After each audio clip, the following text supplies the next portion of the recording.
বাংলাদেশের সরকারি প্রশাসনের দীর্ঘ ইতিহাসে আজকের দিনটি একটি বিশেষ স্থান দখল করে নিয়েছে। আজ এমন একটি সিদ্ধান্ত চূড়ান্ত হয়েছে যা দেশের প্রায় 2 কোটি মানুষের জীবনে প্রত্যক্ষ ও পরোক্ষভাবে প্রভাব ফেলবে। রাজধানী ঢাকার মন্ত্রিপরিষদ বিভাগের সম্মেলন কক্ষে আজ বিকেল 3:30টায় পে কমিশনের সর্বশেষ ও চূড়ান্ত সভা সমাপ্ত হয়েছে। এই সভায় নবম জাতীয় বেতন স্কেলের সম্পূর্ণ সুপারিশমালা চূড়ান্ত করা হয়েছে এবং এই সুপারিশে এমন কিছু ঐতিহাসিক পদক্ষেপ রয়েছে যা বাংলাদেশের সরকারি খাতে এক নতুন যুগের সূচনা করবে। পে কমিশনের চেয়ারম্যানের সভাপতিত্বে অনুষ্ঠিত এই সভায় কমিশনের সকল সদস্য, বিশেষজ্ঞ উপদেষ্টা এবং সংশ্লিষ্ট কর্মকর্তারা উপস্থিত ছিলেন। প্রায় 5 ঘণ্টা ধরে চলা এই সভায় বেতন কাঠামোর প্রতিটি দিক নিয়ে বিস্তারিত পর্যালোচনা করা হয়। প্রতিটি গ্রেডের বেতন, বিভিন্ন ভাতার পরিমাণ, পেনশন সংস্কার এবং চিকিৎসা সুবিধা নিয়ে গভীর আলোচনা হয়। কোনো বিষয়ে দ্বিমত দেখা দিলে তা আলোচনার মাধ্যমে সমাধান করা হয়েছে এবং সর্বসম্মতিক্রমে চূড়ান্ত সিদ্ধান্ত গৃহীত হয়েছে। সভা শেষে কমিশনের মুখপাত্র গণমাধ্যমকে জানান, এবারের বেতন স্কেল কেবল একটি নিয়মিত বৃদ্ধি নয়, এটি একটি সামগ্রিক সংস্কার যা সরকারি কর্মকর্মচারীদের জীবনমান উন্নয়ন, সামাজিক ন্যায়বিচার প্রতিষ্ঠা এবং দেশের প্রশাসনিক ব্যবস্থাকে আরও কার্যকর করার লক্ষ্যে প্রণীত হয়েছে। তিনি বলেন, আমরা শুধু সংখ্যা নিয়ে কাজ করিনি, আমরা মানুষের জীবন নিয়ে কাজ করেছি। একজন পেনশনভোগী যিনি সারা জীবন রাষ্ট্রের সেবা করেছেন, তিনি তার বার্ধক্যে যেন মর্যাদার সাথে বাঁচতে পারেন, সেটি নিশ্চিত করাই ছিল আমাদের প্রধান লক্ষ্য। পাশাপাশি কর্মরত কর্মকর্মচারীরা যেন তাদের পরিবার নিয়ে সম্মানের সাথে জীবনযাপন করতে পারেন, সেটিও আমাদের গুরুত্বপূর্ণ বিবেচনায় ছিল। কমিশনের সুপারিশে সবচেয়ে বৈপ্লবিক পরিবর্তন এসেছে পেনশন ব্যবস্থায়। বাংলাদেশে পেনশন ব্যবস্থার ইতিহাস পর্যালোচনা করলে দেখা যায় যে গত কয়েক দশকে পেনশন বৃদ্ধি হয়েছে ঠিকই, কিন্তু সেই বৃদ্ধি কখনো মূল্যস্ফীতির সাথে তাল মেলাতে পারেনি। 1997 সালে যখন পঞ্চম বেতন স্কেল চালু হয়েছিল, তখন একটি ডিমের দাম ছিল 3 থেকে 4 টাকা। আজ সেই ডিমের দাম 15 থেকে 18 টাকা, অর্থাৎ ডিমের দাম বেড়েছে 5 গুণ। কিন্তু পেনশন বেড়েছে কি সেই অনুপাতে? উত্তর হলো না। এই বাস্তবতায় নিম্ন আয়ের পেনশনভোগীদের জীবন হয়ে উঠেছে অসহনীয়। তাদের অনেকে ওষুধ কিনতে পারেন না, পুষ্টিকর খাবার খেতে পারেন না, সন্তানদের কাছে হাত পাততে বাধ্য হন। পে কমিশন এই দীর্ঘদিনের বঞ্চনার অবসান ঘটাতে একটি সাহসী এবং ঐতিহাসিক সিদ্ধান্ত নিয়েছে। এবার পেনশনভোগীদের 3টি ভিন্ন শ্রেণীতে বিভক্ত করে প্রতিটি শ্রেণীর জন্য আলাদা হারে পেনশন বৃদ্ধির প্রস্তাব করা হয়েছে। এই পদ্ধতি সম্পূর্ণ নতুন এবং এর আগে বাংলাদেশে কোনো পে কমিশন এই পদ্ধতি অনুসরণ করেনি। এর মূল দর্শন হল, যারা সবচেয়ে বেশি কষ্টে আছেন তাদের সবচেয়ে বেশি সহায়তা করা এবং এভাবে সমাজে বিদ্যমান অর্থনৈতিক বৈষম্য ধীরে ধীরে কমিয়ে আনা। এই পদ্ধতির মাধ্যমে কমিশন একটি স্পষ্ট বার্তা দিয়েছে যে রাষ্ট্র তার দুর্বল নাগরিকদের পাশে থাকতে প্রতিশ্রুতিবদ্ধ। প্রথম শ্রেণীতে স্থান পেয়েছেন সেই সব পেনশনভোগী যাদের মাসিক পেনশন 20,000 টাকা নিচে। এই শ্রেণীর পেনশনভোগীর সংখ্যা সবচেয়ে বেশি এবং তারাই সবচেয়ে বেশি আর্থিক কষ্টে রয়েছেন। এরা মূলত সরকারের সর্বনিম্ন পদে চাকরি করেছেন। তারা সরকারি অফিসের দারোয়ান ছিলেন, পরিচ্ছন্নতা কর্মী ছিলেন, নাইট গার্ড ছিলেন, মালি ছিলেন, পিয়ন ছিলেন। গরমের দিনে রোদের মধ্যে কাজ করেছেন, বর্ষার দিনে বৃষ্টিতে ভিজে দায়িত্ব পালন করেছেন। ঈদের দিনেও তাদের অনেককে অফিসে থাকতে হয়েছে। শীতের রাতে কনকনে ঠান্ডায় পাহারা দিয়েছেন। 30 থেকে 35 বছর এভাবে সেবা দিয়ে তারা অবসরে গেছেন, কিন্তু অবসরে গিয়ে পাচ্ছেন মাত্র 7 থেকে 18,000 টাকার মতো পেনশন। এই পরিমাণ অর্থ দিয়ে আজকের বাজারে একটি পরিবারের মৌলিক চাহিদা পূরণ করা অসম্ভব। একটু ভালো চাল কিনলে কেজিতে 50 টাকা যায়, ডাল 150 টাকা কেজি, তেল 200 টাকার উপরে, মাছ মাংস তো স্বপ্নই বলা চলে। এরপর ঘর ভাড়া, বিদ্যুৎ বিল, পানির বিল, গ্যাসের বিল, ছেলেমেয়ে থাকলে তাদের খরচ, নিজের ওষুধের খরচ। এসব মিলিয়ে মাসের শেষে এই পেনশনভোগীদের হাতে কিছুই থাকে না, বরং অনেক সময় ধার করতে হয়। এই কঠিন পরিস্থিতি বদলে দিতে পে কমিশন একটি সাহসী পদক্ষেপ নিয়েছে। এই শ্রেণীর পেনশনভোগীদের পেনশন শতভাগ বৃদ্ধি করার প্রস্তাব করা হয়েছে। সহজ কথায় তাদের পেনশন দ্বিগুণ হবে। যিনি 8,000 টাকা পান তিনি পাবেন 16,000 টাকা, যিনি 12,000 পান তিনি পাবেন 24,000 টাকা, যিনি 17,000 পান তিনি পাবেন 34,000 টাকা। এই দ্বিগুণ বৃদ্ধি নিম্ন আয়ের পেনশনভোগীদের জীবনে এক বিরাট আশার আলো জ্বালিয়ে দেবে। তারা এখন আর সন্তানদের কাছে হাত পাততে বাধ্য হবেন না। নিজেদের ওষুধ নিজেরা কিনতে পারবেন, পুষ্টিকর খাবার খেতে পারবেন এবং সম্মানের সাথে বার্ধক্যকাল অতিবাহিত করতে পারবেন। দ্বিতীয় শ্রেণীতে রয়েছেন মধ্যম আয়ের পেনশনভোগীরা, যাদের মাসিক পেনশন 20,000 থেকে 40,000 টাকার মধ্যে। এই শ্রেণীর পেনশনভোগীরা মূলত সরকারের মাঝারি পদে চাকরি করেছেন। তারা বিভিন্ন সরকারি স্কুল ও কলেজে শিক্ষকতা করেছেন এবং হাজারো শিক্ষার্থীর জীবন গড়ার কাজ করেছেন।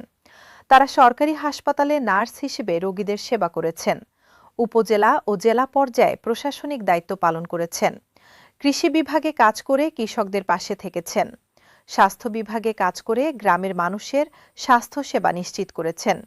তাদের দীর্ঘ কর্মজীবনে তারা সমাজে অনেক অবদান রেখেছেন।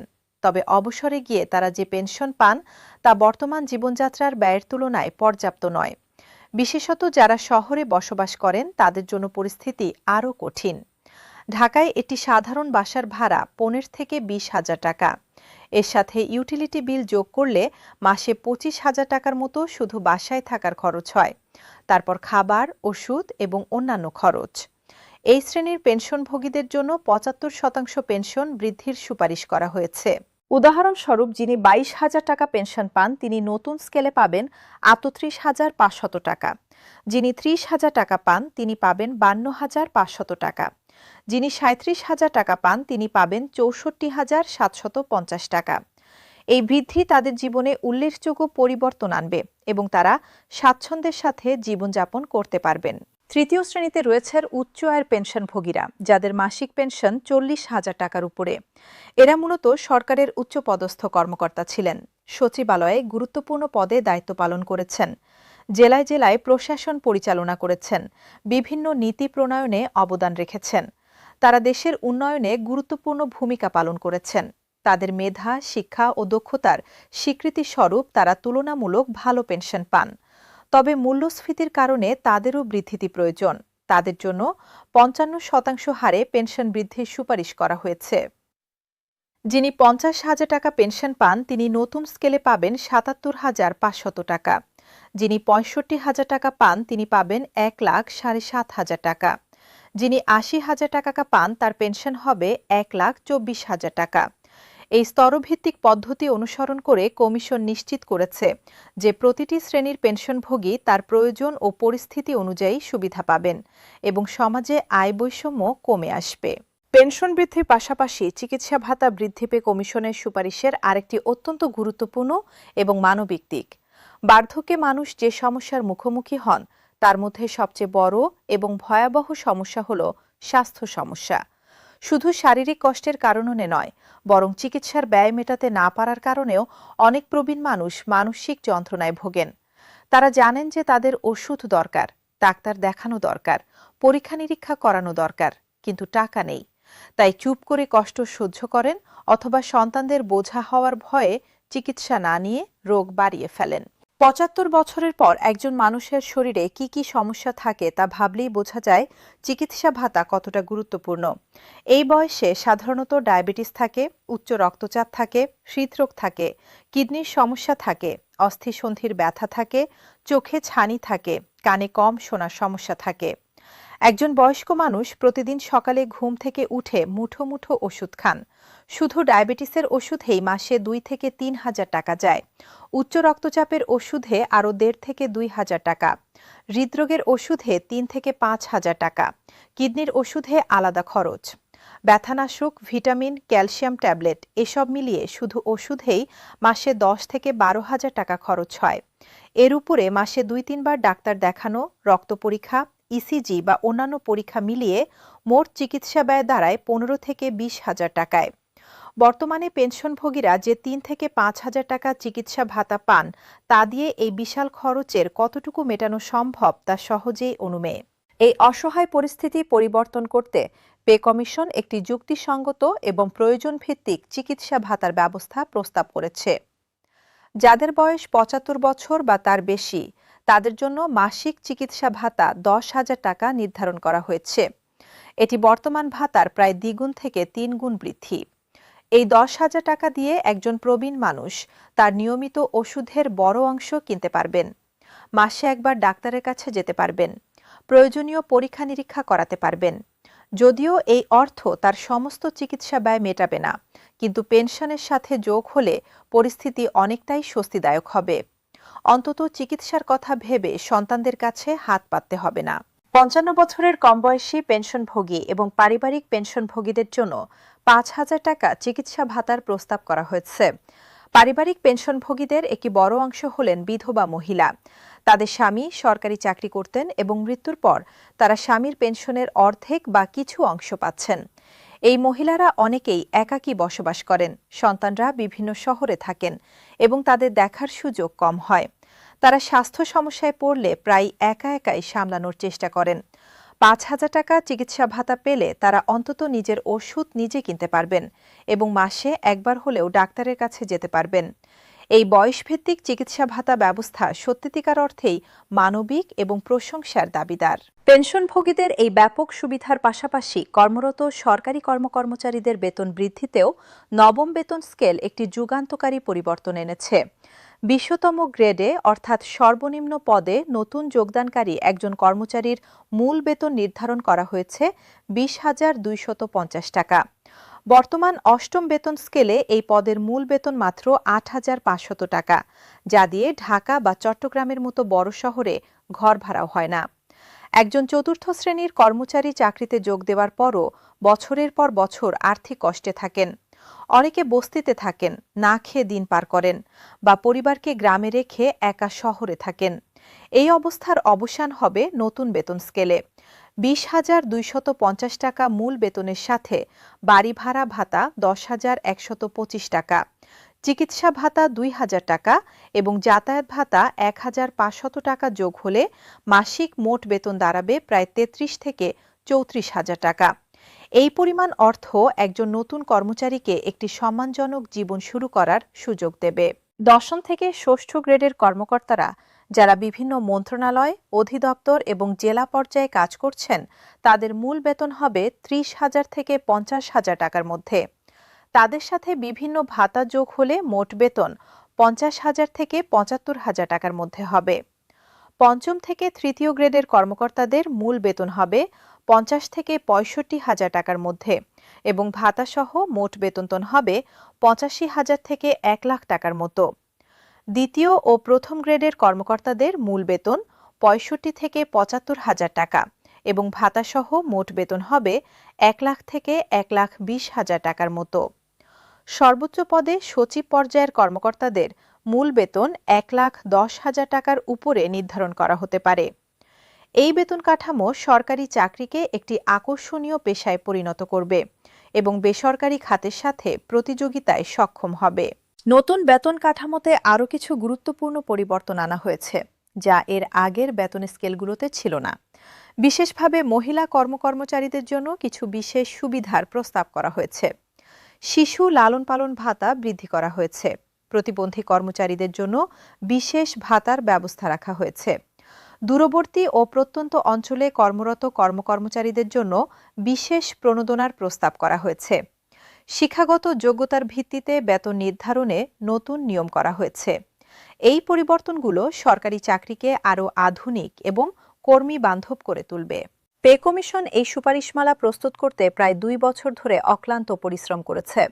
কমিশনের সদস্যরা দেশের 8টি বিভাগে সবকটিতে সফর করেছেন। শহর থেকে গ্রাম, উপজেলা থেকে জেলা, সব জায়গায় গিয়ে সরকারি কর্মচারী ও পেনশনভোগীদের সাথে সরাসরি কথা বলেছেন।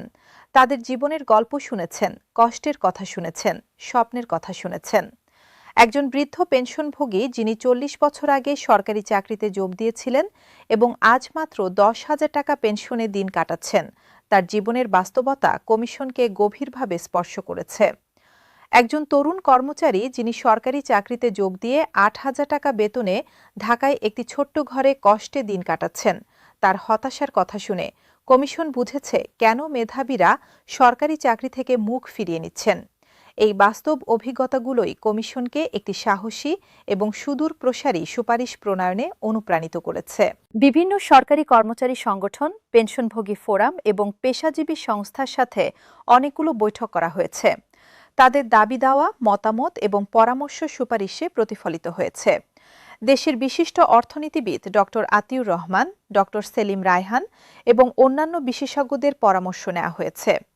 বিশ্বব্যাংক, আন্তর্জাতিক মুদ্রা তহবিল এবং এশীয় উন্নয়ন ব্যাংকের বেতন সংস্কার সংক্রান্ত গবেষণা ও নির্দেশিকা পর্যালোচনা করা হয়েছে। ভারত, থাইল্যান্ড, মালয়েশিয়া এবং সিঙ্গাপুরের সরকারি বেতন কাঠামো বিশ্লেষণ করা হয়েছে। দেশের বর্তমান জিডিপি প্রবৃদ্ধি, রাজস্ব আয়ের প্রবণতা, মূল্যস্ফীতির ইতিহাস এবং আগামী 5 বছরের অর্থনৈতিক পূর্বাভাস বিবেচনা করে সুপারিশের আর্থিক সামর্থ্য নিশ্চিত করা হয়েছে। এই সুপারিশ বাস্তবায়ন হলে সরকারের বার্ষিক ব্যয় উল্লেখযোগ্য পরিমাণে বাড়বে। তবে বিশেষজ্ঞরা মনে করছেন এই ব্যয় একটি বিনিয়োগ, যা দীর্ঘমেয়াদে দেশের জন্য ইতিবাচক ফল বয়ে আনবে। আজকের সভা শেষে পে কমিশনের চেয়ারম্যান ও সকল সদস্য রাষ্ট্রীয় অতিথি ভবন যমুনায় অন্তর্বর্তীকালীন সরকারের প্রধান উপদেষ্টার সাথে সাক্ষাতের জন্য রওনা হয়েছেন। এই সাক্ষাতে তারা নবম জাতীয় বেতন স্কেলের পূর্ণাঙ্গ প্রতিবেদন প্রধান উপদেষ্টার হাতে তুলে দেবেন। এই প্রতিবেদন শুধু সংখ্যার হিসাব নয়, এটি একটি বিশ্লেষণধর্মী দলিল, যেখানে প্রতিটি সুপারিশের পেছনের যুক্তি, সামাজিক ও অর্থনৈতিক প্রভাব এবং বাস্তবায়নের রোডম্যাপ রয়েছে। প্রধান উপদেষ্টা এই প্রতিবেদন গ্রহণ করার পর তা পর্যায়ক্রমে অর্থ মন্ত্রণালয় এবং পরিকল্পনা মন্ত্রণালয়ে পাঠানো হবে। অর্থ মন্ত্রণালয় দেশের বর্তমান বাজেট কাঠামো, রাজস্ব আয় এবং ব্যয়ের সক্ষমতা বিবেচনা করে সুপারিশের প্রতিটি বিষয় পর্যালোচনা করবে। প্রয়োজনে কিছু পরিবর্তন বা সমন্বয় করার সুপারিশ করতে পারে। পরিকল্পনা মন্ত্রণালয় দীর্ঘমেয়াদী প্রভাব বিশ্লেষণ করবে এবং বাস্তবায়নের সময় নির্ধারণ করবে। উভয় মন্ত্রণালয়ের পর্যালোচনা শেষে প্রতিবেদনটি মন্ত্রিসভার বৈঠকে উপস্থাপন করা হবে।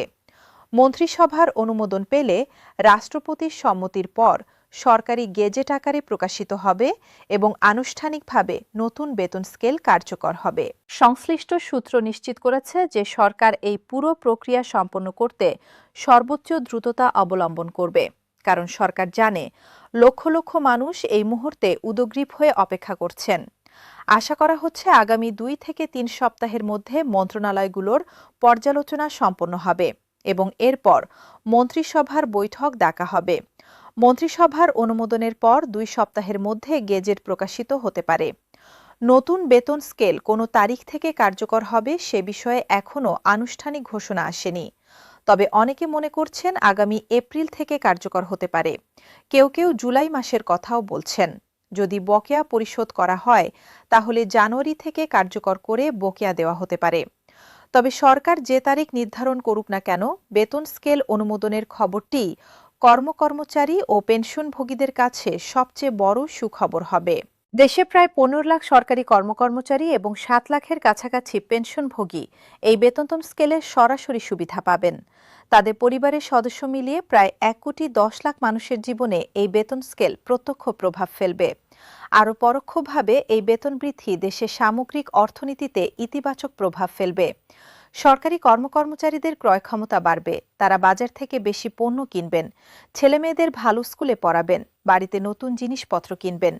এতে স্থানীয় ব্যবসায়ীরা লাভবান হবেন, শিল্প প্রতিষ্ঠানগুলো বেশি উৎপাদন করবে, সেবা খাত আরও সক্রিয় হবে, কর্মসংস্থান বৃদ্ধি পাবে। সামগ্রিকভাবে দেশের জিডিপি প্রবৃদ্ধিতে ইতিবাচক অবদান রাখবে। আজকের এই ঐতিহাসিক সিদ্ধান্ত বাংলাদেশের সরকারি প্রশাসনে একটি নতুন দিগন্তের সূচনা করেছে। যারা সারা জীবন রাষ্ট্রের সেবায় নিজেদের নিয়োজিত রেখেছেন, তাদের প্রতি রাষ্ট্রের দায়িত্বশীলতার এই প্রকাশ সত্যি প্রশংসার দাবিদার। পেনশনভোগীরা যারা অনেক বছর ধরে অবহেলিত ও অনাদৃত ছিলেন, তাদের চোখে আজ আনন্দের অশ্রু এসেছে। কর্মরত কর্মচারীরা নতুন উদ্যমে কাজে লেগে পড়তে উৎসাহিত হবেন, মেধাবী তরুণরা সরকারি চাকরিতে আসতে আগ্রহী হবেন এবং দেশের প্রশাসনিক ব্যবস্থা আরও দক্ষ ও কার্যকর হবে। পে কমিশনের এই মানবিক, সাহসী এবং দূরদর্শী সুপারিশ বাংলাদেশের ইতিহাসে স্বর্ণাক্ষরে লেখা থাকবে।